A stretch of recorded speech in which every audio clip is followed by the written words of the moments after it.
So we're going to do a Dear Bombshell, how was your Thursday? Well, it was long.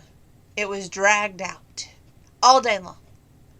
But anyway, on the good news part, I did get this in the mail today. Primacolor 48 colors. Yeah, 48 brilliant colors that I don't already have. Now, I only had the 25 pack before. This is what I got myself with the tax return. 48 brilliant colors. Got it off of eBay, and I made an offer and I got it. So it was like pretty awesome. So that's what I'm really happy about. That came in the mail. Um, my little free gift from ordering Country Magazine, which I was disappointed came in the mail today, but they did send me a cool thing. I have a card I sent in for a free copy of Taste of Home magazine. Woo! But if it's anything like the little cookbook, I'm not looking forward to it because I thought I'd use the little cookbook and there wasn't one recipe in there that I liked. But my work mom who cooks, and it's a magazine, will probably end up with that because I give all books and novels that I have read to Wanda, and she gets those while the magazines go to my work mom, Deb. So I kind of split it evenly. What else am I going to talk to you about? Grandpa was doing okay today, so that's a good thing. I didn't cook any today. I know, it's disappointing. I figure I might cook tomorrow. I don't know if y'all can tell. My sinuses just started acting up, and it's very annoying.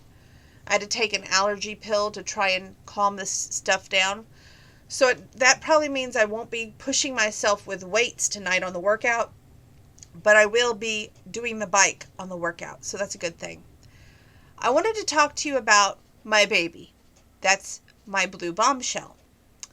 Now, on the way out to Wendy's tonight, my car, what is that? I'm hearing sirens out there. I guess it's just somebody is in needing something. Who knows? But it's not us. So thank goodness. Knock on wood. Anyway, back to what I was saying. On the way out to Wendy's, my car decides to tell me that the oil needs changed. Now, we just had the oil changed in December. So this is definitely concerning me. But at the same time, it's heightening my suspicions about that squeaky sound that I hear, that everybody was so convinced it was the brakes. But you, Save Auto, told me it wasn't the brakes. But I said all along it had to be something that connected the two tires together. Tonight, while I was filling up my car with gas, this older gentleman came over. And he goes, "Excuse me, ma'am." And I thought, first and foremost, he called me ma'am. I don't like that. I like to be called miss still. Anyway, I said, "Yes." And he goes, "I don't know if when you pulled up here, but did you hear that squeaking sound?" And I said, "Well, yes." He goes, "My wife, she's blonde as well, and she tends to go over a lot of curbs. Do you go over curbs?" And well, at first I thought he said curves, like the weight loss thing. And I'm thinking to myself, now that's a little rude. But then he said, curves, like at the edge of the boulevard. I said, "Oh, you mean curves? Yeah, I go over those a lot." He goes, "Well, I don't mean to, frighten you or anything, but," he goes, "I just got through," he goes, "see my nice new Honda over here? I just got through paying $150 and add time and labor charges on at the garage for this car to be fixed because it was a ball and joint."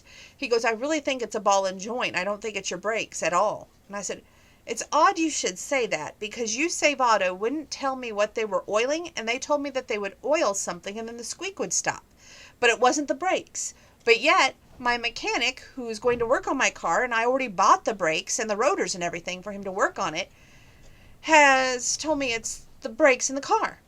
So I'm a little concerned. And he goes, "Just have them look at it, and just remember, ball and joint is what you need to have look at. And it's very," he goes, "I wouldn't take it out of town." And I'm thinking to myself, well, I don't plan on going out of town because I don't have any plans. So all other than work. So that's probably a good thing right now. Anyway, it's kind of scary. Keep that in your prayers and your thoughts.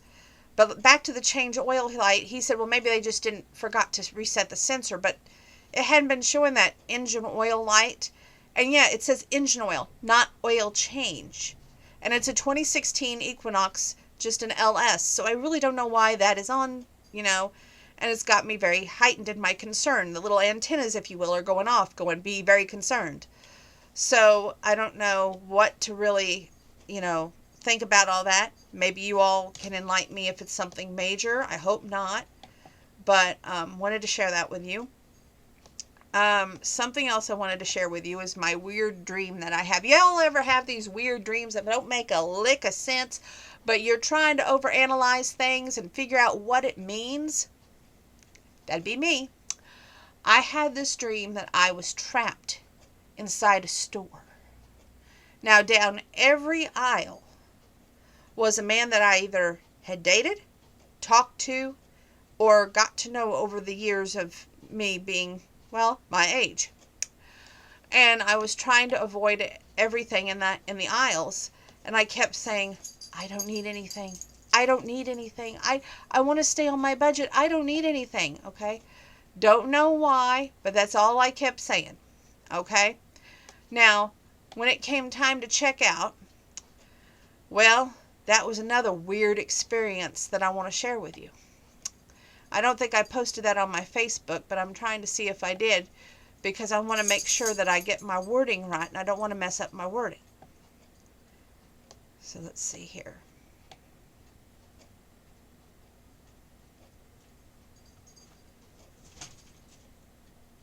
Sorry it's taken so long, but sometimes it works that way with me. It takes a little long. Okay. I don't tell you what happened, so I'm going to tell you. Got up to the checkout. The lady goes, did you make your selections? I said, I can't make any selections because, A, I want to stay on budget. B, I don't know what I'm supposed to be selecting. And C, I'm probably running late for something. The lady goes, well, out of all those aisles, you have to pick out one man to marry down that aisle. I said, wait a minute, I have to marry every man in those aisles? She goes, no. You have to pick out a man, hi Sammy, that you wish to marry from all those aisles, and then just one man before you leave the store. I said, oh my goodness gravy. I said, well, I just don't know about this. And I woke up. So I really don't know what that sign was. And, like I said, I've been wanting to sell the wedding dress lately because I just don't see any hope in it, So if you can make some sense out of that nonsense, let me know. I'm going to do a book review with you because I really tried to read this book. My mom got it for me, and I really wanted to give it my best go-how power, but after about 3/4 of way in, not even that, I would say I was on page 40, and I just quit because this book was just too much like of a Cinderella romance over the top, if you will. So don't expect a great book review, but that's next. And then I'm going to give you a little thing to wet your whistle about what I am reading that's got me hooked. So stay tuned. I got to go check on Sammy first. He's in there howling his head off at the moon. I have no clue at what. Maybe because I haven't turned his toy on.